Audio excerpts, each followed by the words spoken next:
Olá, você conectado conosco aqui no diariodegoias.com.br. Nesta segunda-feira, nosso momento de entrevistas e de opinião traz hoje Vacil Oliveira e o deputado federal Rubens Ottoni.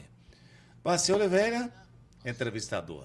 Nossa vítima para a entrevista, Rubens Ottoni. Vítima em bom sentido, viu, deputado? Não leva mal. Bom dia. Bom dia, uma satisfação poder participar com vocês. Até porque a recíproca pode ser verdadeira também, né? É verdade. Tem sentido. Rubens Ottoni é experiente deputado federal, integra o Partido dos Trabalhadores, já presidiu o partido mais de uma vez. Quantos mandatos como deputado federal? Quarto mandato de deputado federal. Quarto mandato, faz parte aí de uma, como disse, uma leva experiente de políticos que temos em Goiás. O deputado, agora na oposição, vê aí o cenário político e nós vamos dialogar sobre cenário político a partir de agora. Você pode interagir conosco por essa live, basta deixar o seu comentário, compartilhe, comunique com os seus amigos, vamos debater a política brasileira. Deputado Rubens Ottoni, ao chegar aqui eu perguntei ao senhor, é melhor ser oposição ou ser situação? Eu sempre trabalho para ser situação e acho melhor ser situação, porque o objetivo de você fazer política é buscar fazer com que as ideias que você defende, que você acredita, elas sejam implementadas, no meu caso, no sentido sempre de buscar justiça social, de buscar uma vida melhor para as pessoas. Este sempre foi o parâmetro que me incentivou a fazer política. E é claro que estar na situação dá sempre a condição de você tentar buscar, implementar, fazer aquilo que você idealiza, que você defende. Por isso, eu trabalho sempre para estar na situação.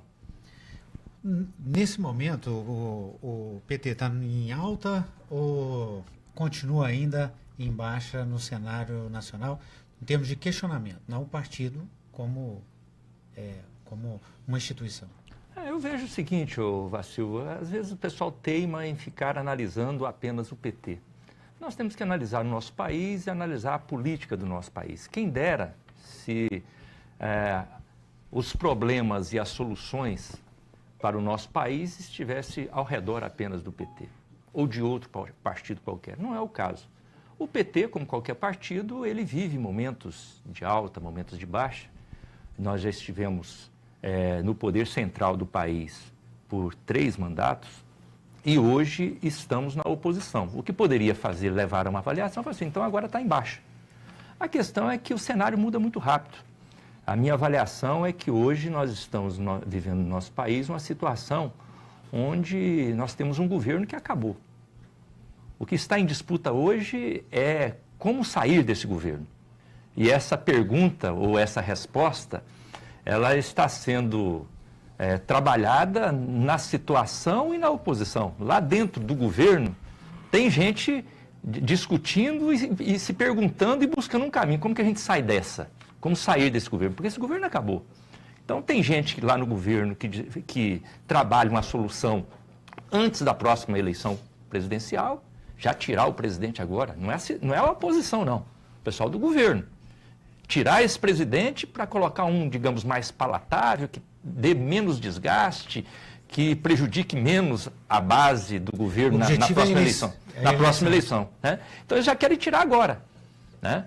Então, esse é um caminho. Outros não, outros querem ficar com esse mesmo governo e não tem problema, vai até o final. Na situação, nós queremos sair desse governo, porque esse governo, ele foi um triste momento da nossa história. Nós precisamos fazer uma página virada nisso. E eu vejo que essa página virada também só será com a participação efetiva do povo, eleição direta. Então, vai ser o povo nas urnas que vai determinar, independente de qual seja o resultado da eleição. O PT foi o alvo nesse período todo, um dos principais alvos, acabou tendo um grande desgaste. Tem chance na eleição que vem? Claro, o alvo que foi... Mas só com Lula? O alvo que o PT foi é natural porque ele era o governo. ao ser governo, então houve toda uma manifestação e uma articulação política para tirá-lo do poder. E essa elite política, econômica, ela se mostrou, mais uma vez, muito incompetente. Ela, de maneira inconsequente, irresponsável, jogou o Brasil nessa situação que está para atender os seus interesses de poder que ela não conseguiu atingir através das urnas. Uma elite política e econômica que perdeu a eleição em 2002, perdeu a eleição em 2006, perdeu a eleição em 2010, quando pensou que ganhava a eleição de 2014, perdeu novamente, em 2014 ela perdeu a paciência de disputar a eleição. Falou, não dá para esperar 2018, nós estamos perdendo a eleição agora para Dilma, vamos esperar daqui 4 anos para disputar com Lula? Então é melhor chutar o pau da barraca, quando o pessoal fala na rua. Então, vocês ganham, mas não levam. E aí, uma aliança entre Aécio e Eduardo Cunha fez com que toda essa articulação política houvesse no Congresso Nacional para garantir o número de deputados e senadores suficientes para tirar a Dilma e colocar o Temer no poder. E jogou o Brasil nessa enrascada. O PT, então, foi vítima também desse processo. É claro que tem os seus erros, as suas falhas, mas foi um jogo político e isso a população hoje percebe. Pois é, mas uma das críticas ao partido, dos trabalhadores, é justamente a falta de admitir esses erros. Parece que não há um meia-culpa real da legenda. Não, mas isso aí não é preocupação. É o que eu disse. Quem dera se o problema do Brasil fosse o PT. Se fosse o PT, estava fácil de resolver. O problema muito maior que o PT é isso que nós estamos vivendo. É o que eu estou dizendo aqui, acabando de dizer. Essa elite política e econômica que mandou no Brasil, desde quando o Brasil é Brasil. Só nesse período de 2003 até 2014, que eles não tiveram condição de influenciar muito, porque mesmo assim influenciaram e ganharam muito dinheiro, inclusive, nesse período. Mas perderam a paciência em jogar o jogo da democracia, entraram nesse jogo e tentaram, qual que foi o mote? Combate à corrupção. E quiseram colocar como se o PT fosse o problema do país. Hoje é fácil de ver, hoje a gente não precisa argumentar, o PT é apenas um cisquinho no meio de todo esse mar de corrupção que tem no país. E o modus operandi não é do Partido dos Trabalhadores, ele vem de antes do Partido dos Trabalhadores, e se um mal existe do PT foi não ter conseguido arrebentar com essa estrutura. Então, e às vezes conviver com ela enquanto estava no poder. Então tudo isso está em jogo e hoje está mais fácil. Por isso que esse governo que deu o golpe, e que se fosse o problema estivesse no PT, eles deveriam estar com excelente avaliação. É o governo mais rejeitado da história do Brasil, mais de 90% de rejeição. É por isso que eu digo que esse governo ele não existe mais, é um governo que acabou. O que está em jogo agora é como sair dele. E essa disputa está tanto na situação quanto dentro do próprio governo. Agora, está claro que o governo tem prestígio político para continuar. Como sair dele, na verdade, ele... pelo prestígio político, pelo poder político que tem, pelo volume de votos que tem, vai até o fim de 2018. Depende do que o que nós podemos colocar como o que seria prestígio político. Poder político é volume de votos. Pois é, porque prestígio político alguém poderia pensar que é avaliação. Por avaliação não é. Porque a avaliação ele tem mais de 90% de rejeição. Agora, poder político, digamos, no sentido de ter voto na rua também não tem, mas voto no parlamento. Voto no Congresso, isso, exatamente. Então nós estamos chegando da caneta. Então nós estamos chegando na resposta. Se prestígio for o voto no parlamento, ele pode ter, porque os votos que ele teve para tirar a aliança Aécio e Eduardo Cunha, que possibilitou tirar a Dilma e colocar o Temer no poder, teve 365 votos no ano passado. Essa mesma aliança, este ano, para manter Temer no poder, naquela primeira investigação que foi brecada na Câmara, eles tiveram 263 votos. Então, 100 votos a menos. Agora tem uma nova investigação. Nessa nova investigação, talvez eles já não tenham mais os 263 que eles tiveram na primeira. Quanto o senhor acha que vai ter? Qual é o seu placar? E normalmente o senhor acerta esse placar? Não, a minha avaliação é que há muita chance da investigação ser aprovada nessa próxima apresentação na Câmara. Muda o clima com a... Muda o clima porque é o seguinte, primeiro, o desgaste do governo é cada vez maior. Como eu disse, esse prestígio, entre aspas, que você disse aí, o poder que o governo tem de ter os votos no Congresso, ele vai diminuindo. O ano passado eram 365 votos, esse ano eles tiveram 263. A tendência é diminuir. E com um detalhe, aquilo que eu dizia, existe inclusive movimentação dentro do próprio governo no sentido de modificação, porque existe uma eleição onde deputados e senadores estarão com seus mandatos em jogo. E eles, alguns deles têm a esperança que possam modificar um cenário onde tenha um outro presidente, que seja deles mesmos, eles poderiam colocar um outro presidente da mesma base, mas que teria menos desgaste. Não é isso que nós queremos. A oposição está disputando para que essa situação seja resolvida no voto popular. O povo, por isso nós defendemos diretas já. Quando nós defendemos diretas já, é porque nós achamos que é o povo, numa situação de crise como essa, não vai ser a articulação política na Câmara e no Senado que vai resolver a situação. Até porque, se nós estamos nessa enrascada, é pela irresponsabilidade da Câmara e do Senado que aceitou o jogo do Aécio e do Eduardo Cunha. Precisa de legitimidade. Claro, legitimidade popular. Foi a articulação política de Aécio e Eduardo Cunha que levou a essa situação do impeachment, jogou na população a questão que era para combater a corrupção. Hoje todo mundo vê que não é, porque se fosse... Os que apontaram o dedo para o PT são os que estão mais enlameados. O Eduardo Cunha está onde? Está na cadeia. O Aécio está onde? Parece que está a caminho. Então, é a situação. E esses foram os que articularam os 365 votos para derrubar a Dilma. Pois é, o Altair perguntou por que mudou, que essa votação pode mudar se ela ocorrer, mas antes de ocorrer a votação, tem a possibilidade ou não desse pedido chegar lá. Com a posse de Raquel Dodge, há uma expectativa de um lado que a Lava Jato agora seja abafada, que isso daí ponha panos quentes em tudo, principalmente porque é uma ação iniciada por Janot, um adversário dela. Não pode ser que... Se for por esse caminho, aí que o governo vai estar mais desmoralizado ainda e esse grupo vai estar mais desmoralizado, porque vai ser a comprovação daquilo que nós dizíamos na época do golpe. Eles diziam que era preciso fazer o impeachment para combater a corrupção e nós falávamos o quê? Que eles estavam fazendo exatamente o contrário, eles estavam querendo tirar a Dilma para que a investigação não chegasse neles. E a investigação chegou. Tanto é verdade que o Eduardo Cunha já está preso, o Gedel já está preso, o Henrique Eduardo Alves já está preso, e muitos que não estão presos estão a caminho. Então é essa a situação. Então, se houver uma movimentação nesse rumo, aí é que a desmoralização do governo vai ser maior ainda. E a pressão da sociedade no Congresso Nacional acaba sendo cada vez maior, porque os deputados e senadores, hoje, mesmo aqueles que são da base do governo, estão mais vulneráveis, porque vai se aproximando o período próximo da eleição e eles também estão colocando o seu mandato em jogo. Chegando no plenário, o clima é outro. Hoje. Não tenha dúvida. Eu não tenho dúvida que hoje o governo vai ter muita dificuldade. Mas a tinta continua na caneta. Sim, ele tem que fazer. A tinta que eles tinham para 365 deputados no ano passado, esse ano caiu para 263. E agora pode ser que não tenha nem esses. Bom, é fato que há uma mudança, né, uma perspectiva política, mas os dados econômicos agora do governo, que tem apontado uma razoável melhora, não podem dar também de certa forma, um gancho, um suporte para esse governo? Os dados da economia, os dados positivos da economia só aparecem nos gráficos do governo e nas notícias do Jornal Nacional.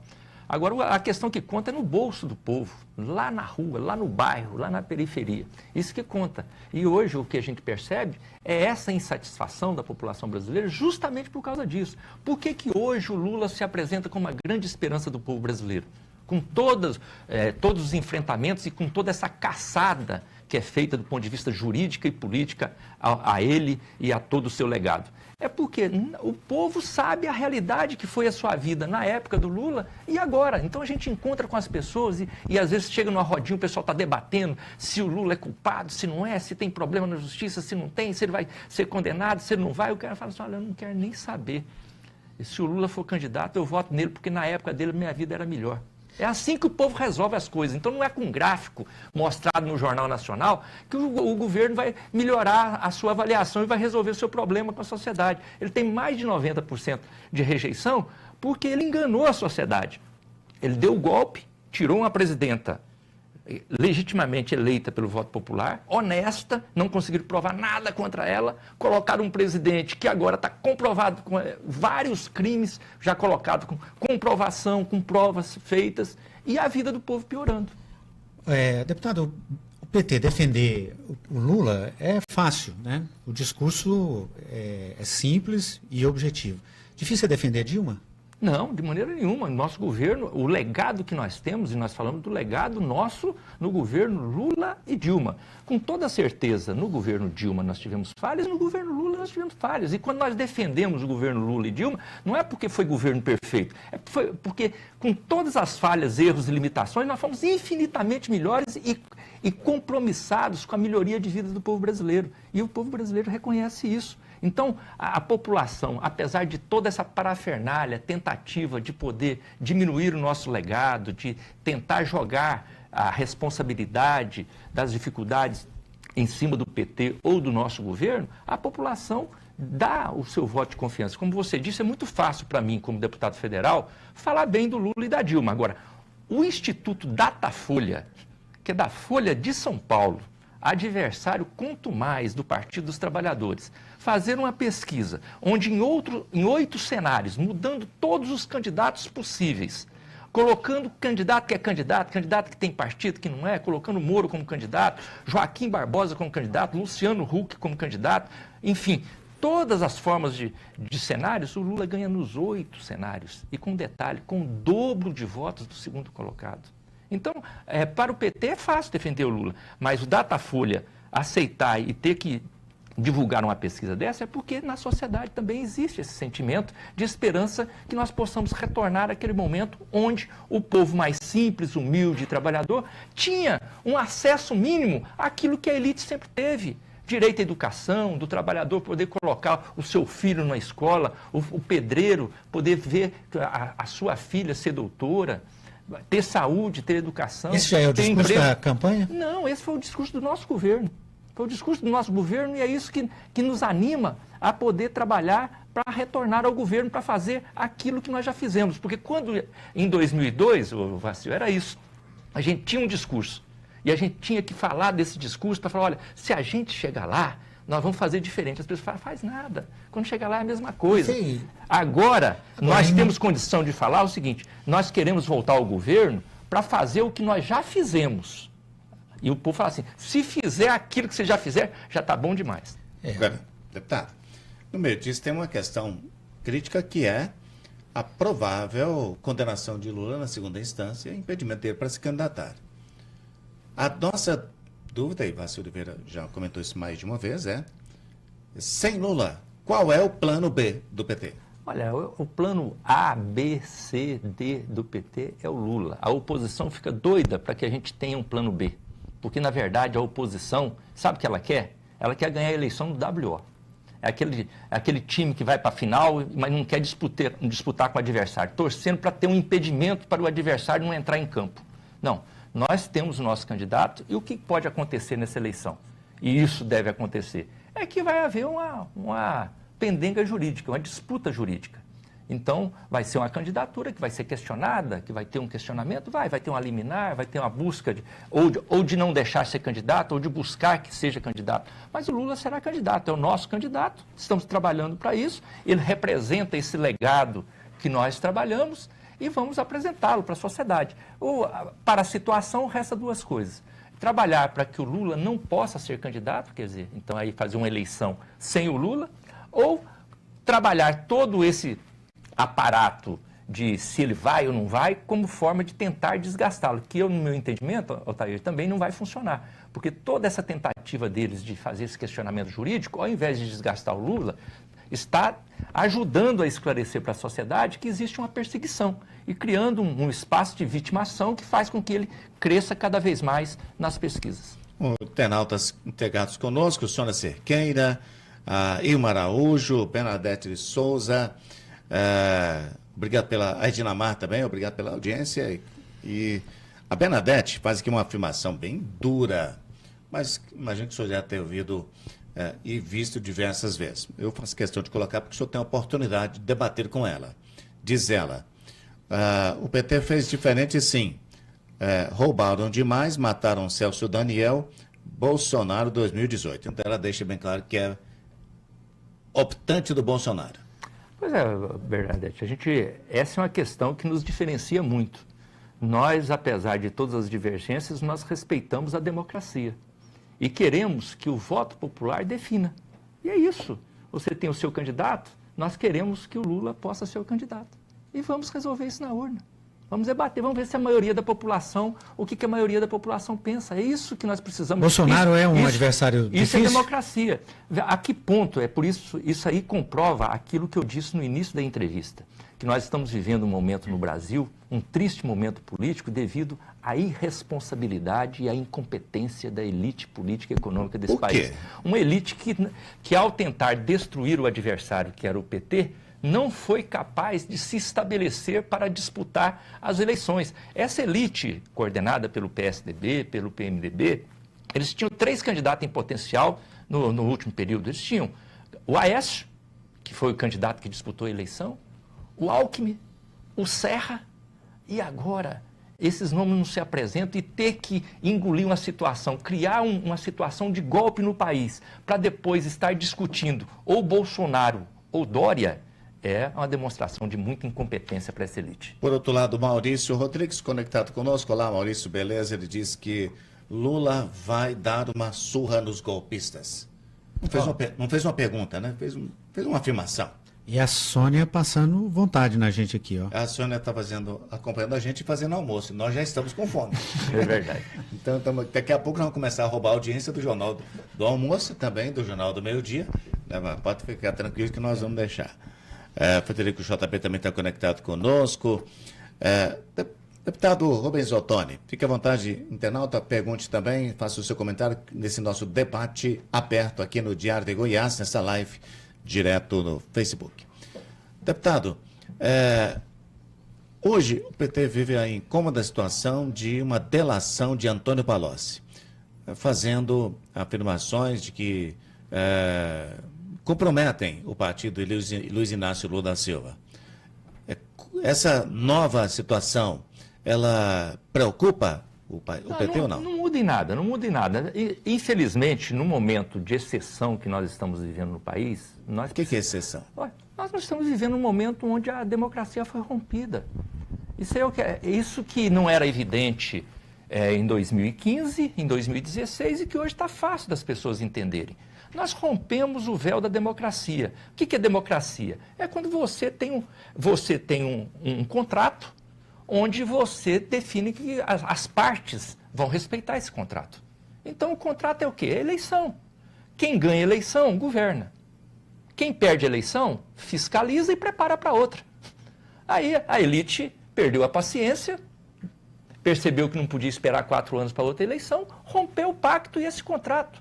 Arrebentou com a democracia. Ao arrebentar com a democracia, aí tudo que vier é lucro, porque você nunca sabe o que vem.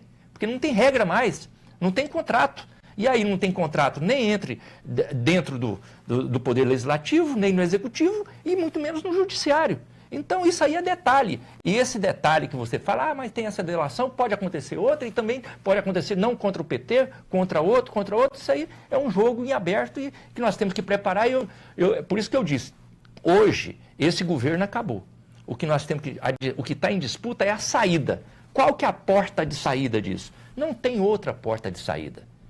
É o referendo popular, é retomarmos o contrato da democracia. Isso que vai definir. Então, uma eleição, o povo definindo na urna, e aí seja quem for, independente de quem ganhe, mas legitimado pelo voto popular e com as partes respeitando o resultado, é colocar a democracia nos trilhos e vida que segue. Aí o Brasil vai recuperar o seu caminho, o seu prestígio nacional e internacional. Você ficou frustrado com o Palocci, o que ele disse na delação premiada? Não, eu imagino que sob tortura, qualquer um, eu respeito o que qualquer um possa fazer. Eu gostaria que não fosse essa atitude, mas a delação, do jeito que é colocada, e aí eu não estou analisando a questão do Palocci, todas as questões, ela é colocada como... É a mesma tortura colocada que aquilo que a gente, quando vê na Idade Média, a gente acha que seria um absurdo. Nos parâmetros da sociedade de hoje, É a mesma forma de pressionar as pessoas para poder falar não aquilo que é necessariamente a verdade, mas aquilo que os inquisidores querem ouvir. Agora, deputado, no candidato natural a presidente o PT tem, mas a governador de Goiás não tem. E um caminho? A discussão de Goiás, eu tenho colocado ela de maneira bem clara em todos os debates que eu tenho feito. Nossa prioridade é virar essa triste página da política nacional. Então, não tenho dúvida nenhuma que o que vai influenciar nos rumos, inclusive do estado de Goiás, são os caminhos do país. Então, nossa prioridade número 1 é a eleição nacional. Mas nós aqui em Goiás não vamos ficar de braços cruzados ou falar assim, então viramos as costas, estamos preocupados só com a candidatura nacional. Não, aqui em Goiás nós estaremos atentos. Agora, tem um momento certo para isso. Então, nós temos, digamos assim, dois desafios a cumprir. Primeiro, o debate da reforma política que está acontecendo em Brasília. Esse debate ele tem que se esgotar até o dia 7 de outubro. Então, qualquer tática eleitoral para o Estado, ela é, no mínimo, um exercício de futurição, porque você não tem nem as regras do jogo. Então, a partir do dia 7 de outubro, nós teremos a regra do jogo, porque se puder pudermos fazer coligação proporcional, como sempre pôde, é uma coisa. Se nós não pudermos ter coligação proporcional, o jogo é outro. Se o sistema eleitoral for distritão, o jogo é um. Se o sistema for distrital misto, o jogo é outro. E o senhor está lá na discussão disso. Que Exatamente. Sistema o senhor acha que deve prevalecer? Ainda está imprevisível. Inclusive, essa semana deve ser uma semana decisiva, porque como é um jogo muito pesado, e é por isso mesmo que eu disse que não existe definição sobre ele, qualquer decisão é possível, é que não dá ainda para o partido tomar essa decisão. E já estamos na bica até 7 de outubro. Então, primeira coisa, o partido, a partir de 7 de outubro, você sabe das regras do jogo. Aí você começa a pensar. Segunda coisa, nós teremos aqui em Goiás, com toda certeza, mas será que vai ter? Vai. Com toda certeza nós teremos um palanque do Lula aqui em Goiás. Se esse palanque do Lula vai ser com um candidato a governador do PT ou de um partido aliado, é uma outra história. Para isso a gente tem que saber se nós vamos ter aliados. Mas será que o PT vai ter aliado? Se não tiver, não é problema. O ano passado, na eleição passada, o PT teve candidatura a governador. O Gomide tem feito conversas com o Daniel. Essa conversa pode prosperar? Se virar a conversa do PT? Essas conversas são legítimas. Antônio Gomide, que é irmão do senhor, vereador em Não apenas ele. Às vezes o pessoal dá evidência às conversas que ele está fazendo, mas tem outras lideranças que também conversam. Não, eu converso. O Daniel é meu colega na Câmara. Né? Com ele não tem problema nenhum. Mas eu falo assim, liderança que conversa até com outras lideranças. Adriana Corse, nossa líder na Assembleia Legislativa, nossos deputados estaduais, nossa presidenta do partido. Pode dar aliança PT e PMDB no Estado? Eu acho que hoje... Apesar da diferença nacional? É muito difícil. Então, o que eu disse é exatamente isso. As conversas, elas são legítimas, é um direito das nossas lideranças conversarem. Agora, daí a ter a aliança, existem distâncias que precisam ser bem avaliadas. No caso do PMDB, hoje está muito distante disso, porque, na realidade, nós vamos disputar a eleição com o PMDB. O PMDB é governo federal. Mas qual PMDB também? Porque tem uma parte do PMDB que está bem. O Renan está. O PMDB está fazendo campanha ao lado de Lula. É o PMDB que vota no Temer. O PMDB que vota na reforma trabalhista. O PMDB que vota pela reforma da Previdência. O PMDB que vota pela terceirização.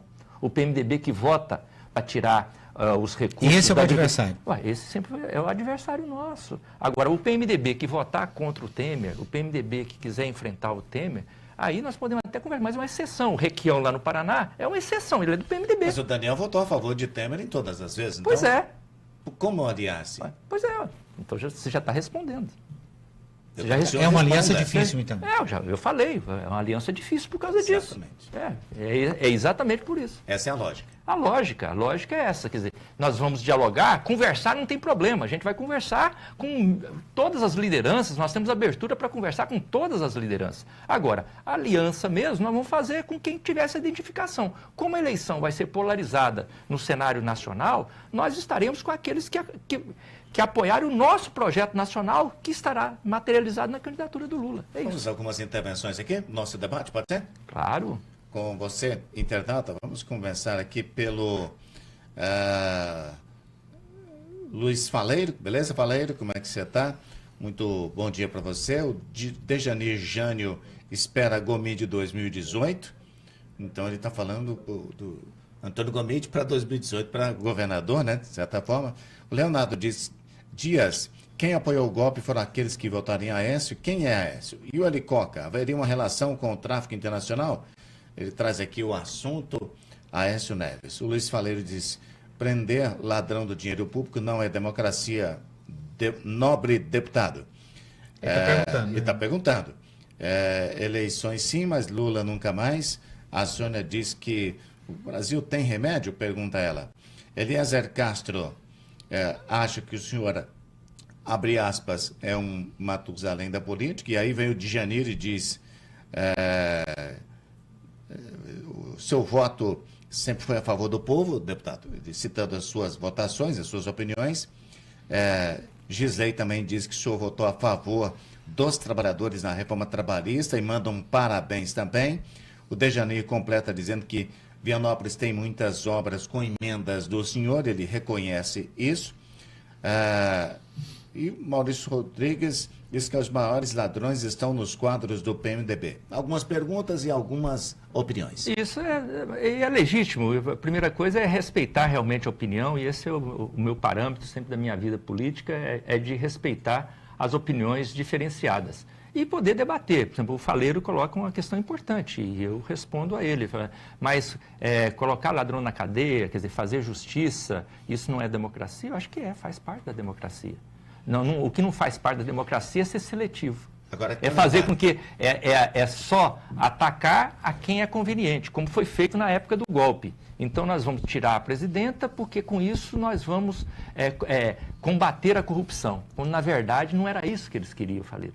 Na verdade eles queriam era tirar a presidenta. E isso, o Jucá, depois numa gravação, isso ficou explicitado para todo o Brasil, onde eles falaram assim, nós temos que tirar ela enquanto é tempo, porque senão vai chegar em nós. Então, na verdade, não existia um desejo de combater a corrupção. Existia um desejo de poder tirar a Dilma para evitar que a investigação chegasse. E a prova está aí. Quer dizer, o noticiário da última semana foi exatamente esse. Quem é que... O Eduardo Cunha já está preso, o Henrique Cardoso Alves já está preso, o Gedel está preso, e agora está denunciado uma série de outros que fazem parte daquele grupo que se articulava para tirar a presidenta Dilma. Isso que não é democracia, mas tentar fazer justiça nos parâmetros da lei, isso é claro que é democracia e a gente reconhece.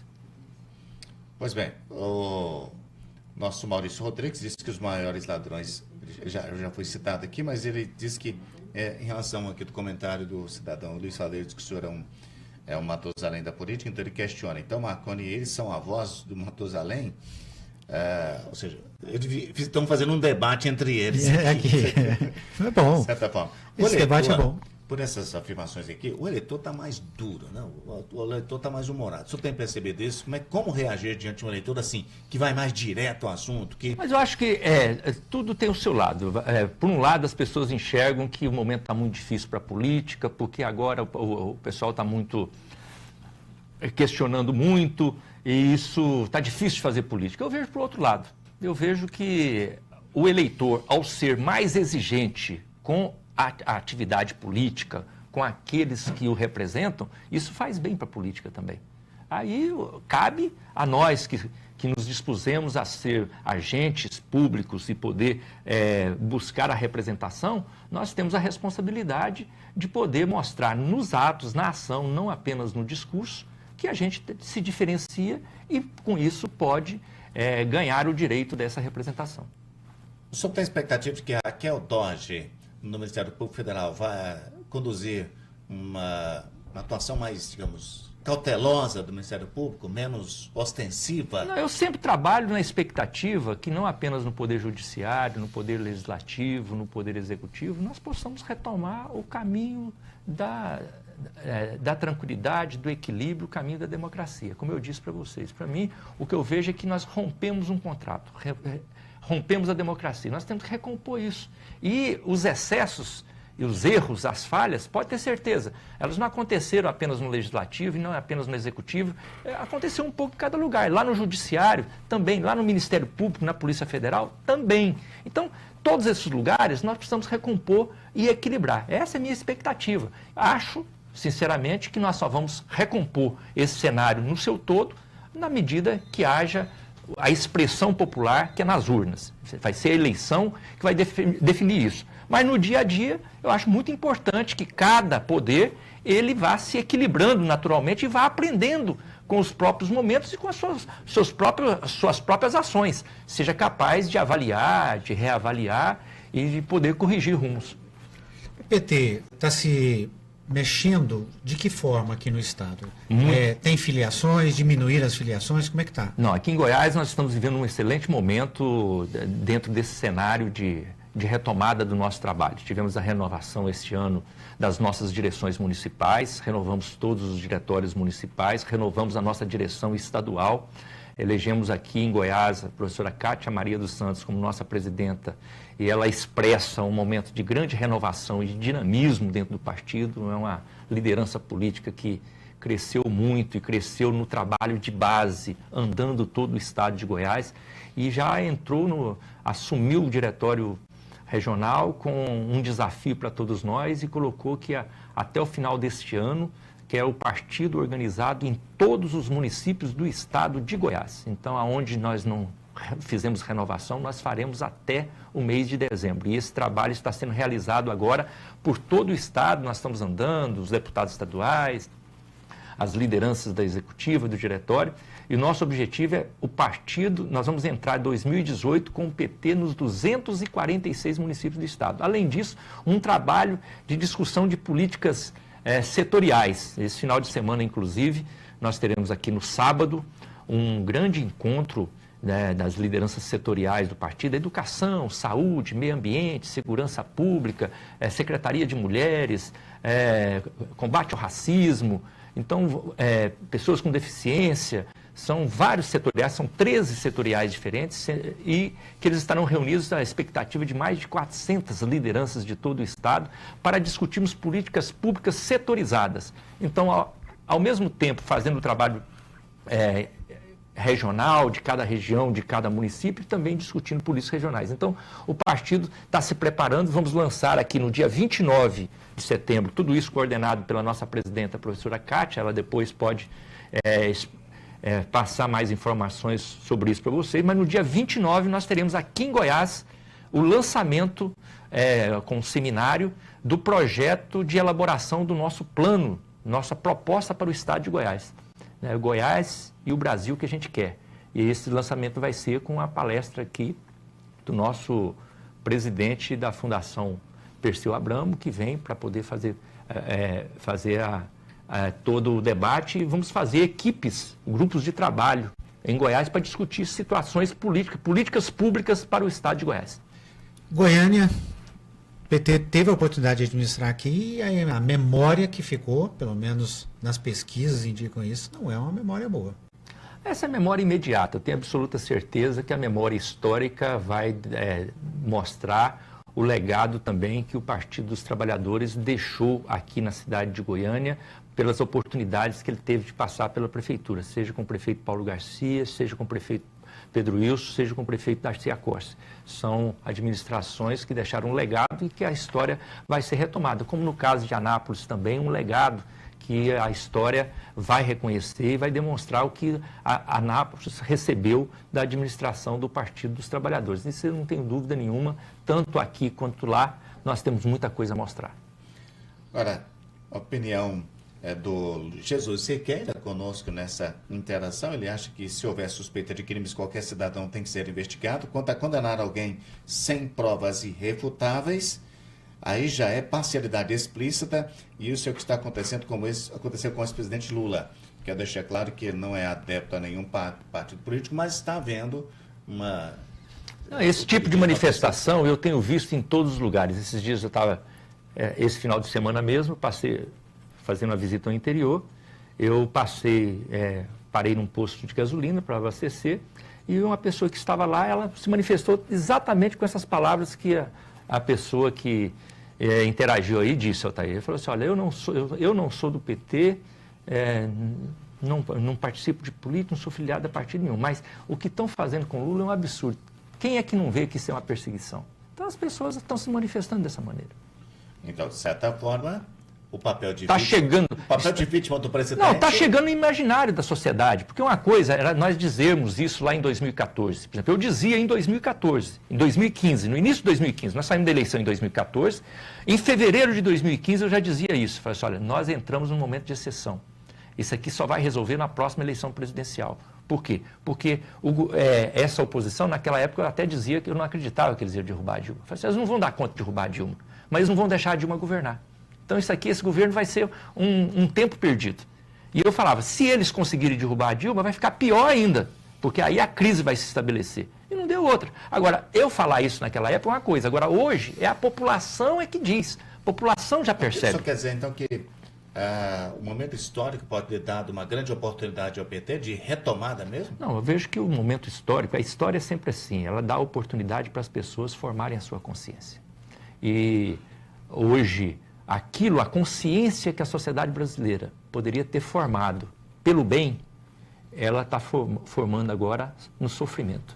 Porque o sofrimento que foi imposto a ela, repito, pela irresponsabilidade de uma elite que não soube aceitar o jogo democrático, rompeu o contrato da democracia e achou mais viável partir para um golpe para chegar ao poder, fez o povo sofrer um tamanho choque que isso está despertando rapidamente a consciência da sociedade. É por isso que o cara lá, o frentista do posto de gasolina, já consegue falar isso que falou a pessoa que interagiu aqui com você. Fala assim, olha, quem é que não vê que existe uma perseguição? Quem é que não vê que existe aqui uma postura diferente para um e diferente para o outro? Porque como o Luiz Faleiro falou, e eu concordo com ele, olha, fazer justiça, prender ladrão, isso não faz parte da democracia? Claro que faz. O problema é quando você é seletivo. A lei serve para um aqui eu faço de conta que eu não estou entendendo. Para esse aqui, não. Esse aqui eu faço questão de ver com lupa aqui até descobrir uma prova. Tem 3 anos e meio que estão atrás do Lula para arrumar uma prova para ele. E do Temer e do Aécio, as provas já estão aí, eu não vejo ninguém falar do Aécio e do Temer. O Temer eles não querem deixar julgar e o Aécio está aí de fininho, fazendo de conta que não é nada com ele para ver se escapa. Apesar que essa semana parece que tem mais um julgamento lá no STF. Jucimar Santos, deputado, o Palocci mentiu na delação? Eu não sei dizer o que o Palocci, o que você está se referindo. Pode ter coisa que ele falou. Ter fornecido dinheiro para o presidente. Tem coisa que ele pode ter falado que é verdade. Do pacto de sangue. Tem coisas, como eu disse aqui no início, com toda certeza foram afirmações, uma tortura psicológica. E que faz com que a pessoa, para poder... Essa história do pacto de sangue é uma? Ah, claro, com toda certeza, né? Aí a pessoa, na ânsia de poder escapar daquilo que ela está sendo penalizada, ela só serve se ela falar aquilo que as pessoas querem que ela fale. Aí ela tem que falar aquilo que interessa, aquilo que vai ser aceito, porque se não falar aquilo, não aceita como delação, a delação não vai ser aceita. Agora, se falar sobre isso, a delação é aceita. Quer dizer... O Luiz Faleiro, sobre eleição estadual, diz que o PMDB... Um prefeito do PMDB disse que a Daniel, que Daniel não quer mais o PT na vice, dado os últimos desgastes, e de que a bola da vez é Magda Mofato do PR. Interessante que nessa história aí de especulação, sim, é amplo, né? O PMDB tem parte do PMDB, tem prefeito do PMDB que quer aliança com o Caiado, não quer nem o Daniel como candidato. Pois é. E tem gente do PMDB que acha que a aliança vai ser com o PSB, da senadora Lúcia Vânia, que sintomaticamente visitou Iris Rezende alguns dias atrás. E da tem outra parte que acha que a aliança é com o PSD de Vilmar Rocha, que o Vilmar é que vai indicar o vice e quer ser candidato a senador. E da nossa parte nós vamos fazer um palanque daqueles que queiram apoiar o projeto capitaneado pelo presidente Lula. Essa defesa foi feita. É outro palanque. Vai acompanhar quem apoiar o PT, o candidato do PT, por exemplo, exatamente. Aí alguém fala assim, mas aí você não acha que pode ficar restrito esse palanque? Vamos ver se o palanque de apoio ao Lula será restrito. Mas se ficar restrito, qual é o problema? Na eleição passada, o PT teve candidato a governador, nessa história aí, lançou candidato a governador e não teve nem aliança. Mas lançamos e cumprimos o nosso papel. Nessa história aí, o Faleiros, o interessante é o seguinte, quem tem feito elogios